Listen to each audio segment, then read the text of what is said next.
The nation's longest-serving juvenile inmate who was sentenced to life in prison has been freed after spending 68 years behind bars, during which he refused to apply for parole because he says he never. Joseph Ligon, 83, was 15 years old when he was sentenced to life imprisonment in 1953 for taking part in a string of robberies and assaults with a group of drunk teens in Philadelphia. 2 people died as a result of those crimes, though Ligon told the Philadelphia Inquirer that he did. In 2012, the Supreme Court ruled that mandatory life sentences imposed on juveniles constituted cruel and unusual punishment and were thus unconstitutional. After the ruling, Pennsylvania was among several states that refused to reduce the life sentence. Share this article. 4 years later, the court ordered states to retroactively reduce the sentences of those who were given life terms for crimes committed when they were juvenile. In the wake of the rulings, the state of Pennsylvania resentenced Ligon and more than 500 other juvenile lifers to reduced prison terms that included life. In 2017, Ligon was resentenced to 35 years to life.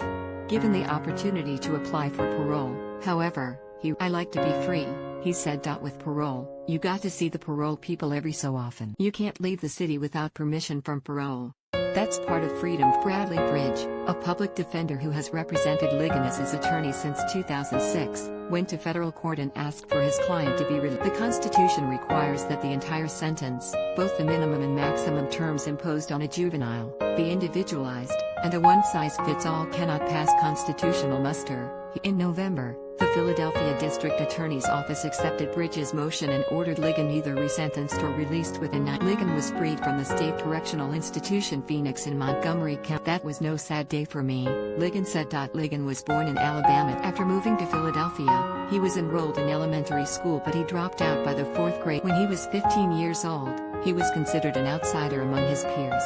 Ligon believes he was scapegoated and made to take the fall for the crimes. In prison, Ligon kept to himself. Most of the time, he worked as a janitor.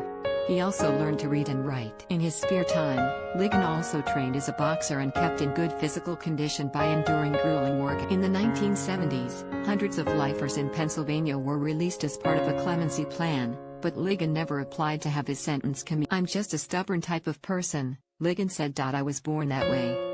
Bridge said his client's case is an illustration of the excesses of the criminal justice system. We waste people's lives by over-incarcerating, and we waste money by over-incarcerating. His case graphically demonstrates the absurdity of wasting each. Bridge added, hopefully his release, and the release of the juvenile lifers in general, will cause a re-evaluation of the way we incarcerate.